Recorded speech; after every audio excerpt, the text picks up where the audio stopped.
I have had 3 total paid advisors over my real estate investing career, and one of those 3 I still am paying and still work with, and he is more of a mindset, just strategy, less of a tactical Q&A for real estate deals.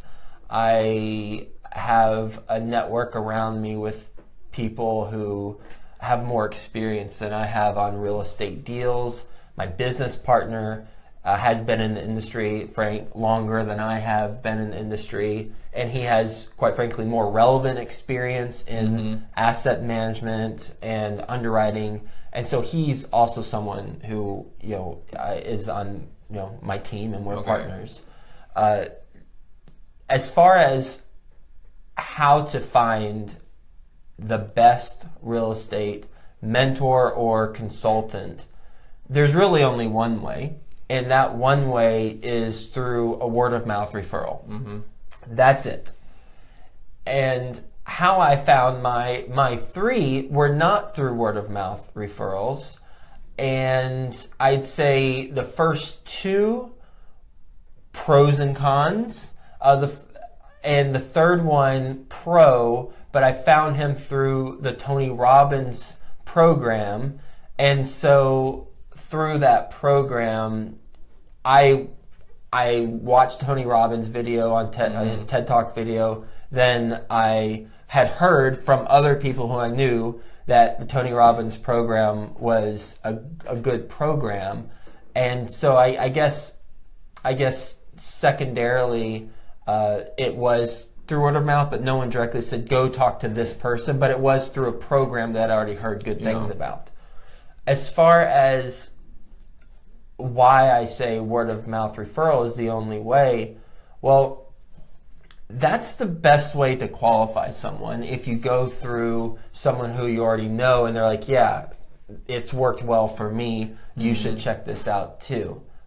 You can read books and reach out to the authors. You could go on Bigger Pockets and see who's posting a lot or has insightful things to say. But ultimately, it's important not only for someone to be qualified, but they've got to have some other things as a mentor consultant. But I want to mention a couple things on what to expect from a consultant or mentor and what not to expect. Because a lot of times when we think of hiring a mentor consultant, we think of them being our knight in shining armor. And they're not. So let's talk about what they're not going to do, or what we shouldn't expect from them. We shouldn't expect them to be the solution to our problems.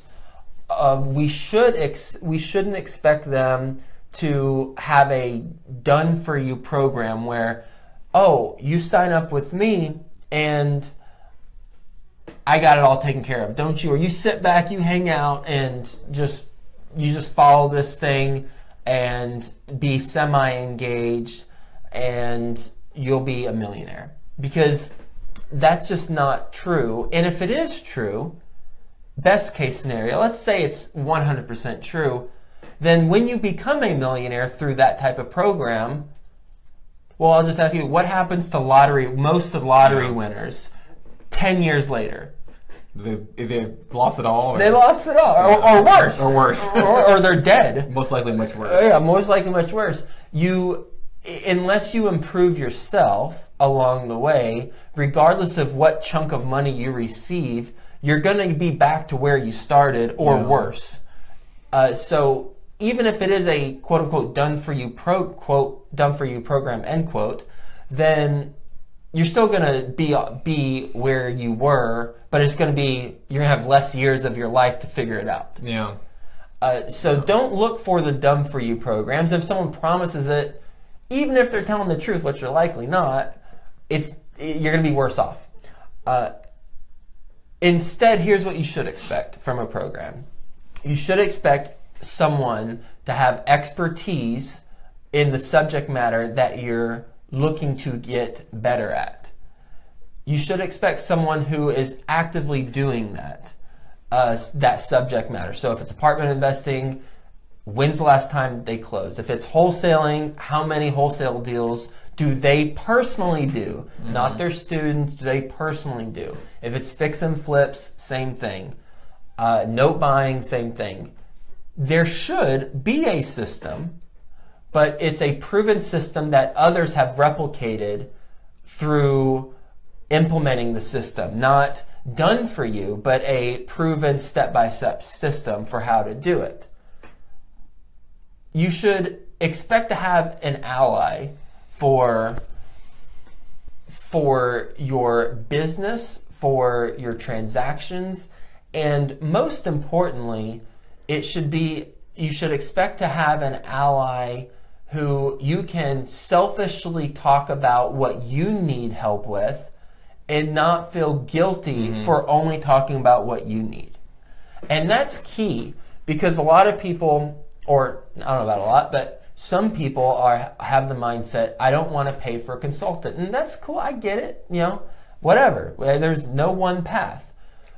The challenge with that thought process, if you want to achieve at a really high level, is that you're going to need to bounce ideas off of people. You're going to need to have questions about how to structure certain things, deals, contracts, whatever. And while you certainly should be consulting attorneys and CPAs along the way where they're relevant, there's going to be some gray area for stuff that you just need help with on that particular stuff. And when you continue to go to one person who you're not paying, then there's not going to be that value exchange unless they're just incredibly nice. Maybe they're older, they're just looking to give back. Maybe they're a family member. That's different, right? Family member, they're probably going to be more willing to do this. But eventually, you're gonna hit a point where you've exhausted all of your all of your karma points or the outreach that you can do, and they're going to be wanting something in return, or you're going to turn them off. And you're going to hurt that relationship. So when you do have a consultant or a mentor, you pay them, or you give them part of a deal, or whatever, however it's structured, and that allows you to selfishly just ask them, hey, what do I need to do right here? And just keep asking them, because you're compensating them. And then the fourth thing would be connections. You should expect to receive connections from the consultant or mentor. And I mean, real estate is a relationship business. It's about people. It's not about transactions. Everyone who's in it for the long run and who has success in the long run gets that. I just finished a book by Sam Zell. I've mentioned it before, but I just finished it now. It's called Am I Being Too Subtle? And he talks about how he always sets up his business transactions so that people want to do business with him in the future. Therefore, if he can get something at a price that he knows he'll make a lot of money, but the other person won't make any, he'll actually decrease the amount of profit he gets so that they win a little bit, he wins, and they want to continue to do business with him in the long run. And that's the way to approach business and life in general. You'll just be a happier person. So, and to recap, the four things to expect from a consultant or mentor: one, expertise on the subject that you're doing, and make sure that they're actually doing it. So that's one. Two, they have a system for doing it, and others have replicated those results. That's something Tim Ferriss talks about a lot. It's one thing to be an expert and to have an accomplished background in whatever your profession is. It's a whole nother thing to actually be able to replicate those results for other people. So a system for doing so. Three, having an ally who you can selfishly ask a bunch of questions to and not feel self-conscious about not giving something back because you are giving back. And four, relationships or connections. So those are the four things to expect. What not to expect: a knight in shining armor. They're not someone who is going to just magically wave a wand. Now I've turned the knight into a wizard, I realize that. But magically wave a wand and then it's done. And be very skeptical. Well, no, just don't do the done for you programs. If they just say, oh, you just pay this much and then it's pretty much you sit back and be done. Don't do that, because even if it does work, you're going to be worse off in 5 years than you were when you began. And so going back to how you find it, the one way, word of mouth referral, and if you don't know someone who can provide you a word of mouth referral, then guess what? You're not ready for a consultant, because you haven't done your legwork on having enough of a network to be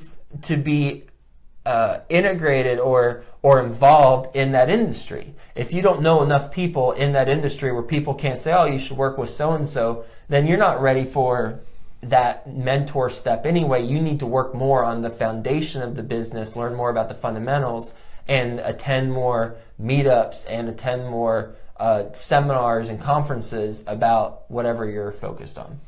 So would you say that so after they do that, they kind of get their education and they're working on their network, would that be the time they get a mentor and advisor, or should they have done a couple of deals first, like smaller deals, or I don't know, shadowed on deals, or when do you think would be the ideal time to find an advisor? And you can say, based off of when you found your first advisor. Yeah, once you know the fundamentals of the business, if you're asking questions to the advisor that can be easily found through a Google search, then you're not ready. Mm-hmm. But if you're at the point now where it's like, okay, I get it, and I've got the following things working for me, and then you got like 2-3 things, maybe you got some money, but you need help finding the right market, or you have the right market, you just need help getting access to more money, then you know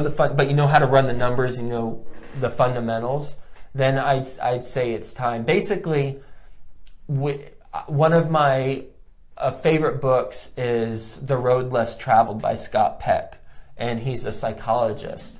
And there's like a whole series, Road Less Traveled and Beyond, further along the road. He got a little carried away on the title. But he talks about when you need to see a psychiatrist, and this is relevant to what you just asked. Yeah. When you need a psychiatrist is when you feel stuck. When you've done what you can do, but you're just stuck. That's when it's time to bring on a professional or an expert in the area to help you out. So that's what I would say. Yeah, and then there's another piece of advice. I know something that I really liked about your mentor now is that he's a very outcome oriented, and so outcome oriented. Yeah. So if you have a specific outcome in mind, like exactly why you want to have a coach, because you want to have this outcome that's quantifiable and specific, then maybe that's also another sign that you're ready to have a mentor. Versus, I want to be a real estate investor, so I'm gonna get a mentor just because I'm supposed to. So I guess my point is don't just do it just because you think you're supposed to. Have an actual goal in mind as to why you're getting this person, so you're not wasting that person's time, wasting your time and your money when they can be spent on actually getting education elsewhere, doing your first deal or whatever it is. That's a great point. Yeah, I mean, for every one of my calls where someone applies to my consulting program, at the beginning of the call, I always say I want to make sure that we accomplish whatever you're looking to accomplish on this call. So what is your outcome for a call? Yeah. And I do that not only for people who apply, but then outside of that, for other types of business calls, I do that. And I make sure that we accomplish the outcome that they want to accomplish, and then if something works for us, it does. If it doesn't, whatever. I help someone accomplish their outcome. We got to know each other, and then we'll just go all in our separate ways, and then everyone's happy. 2 thumbs up.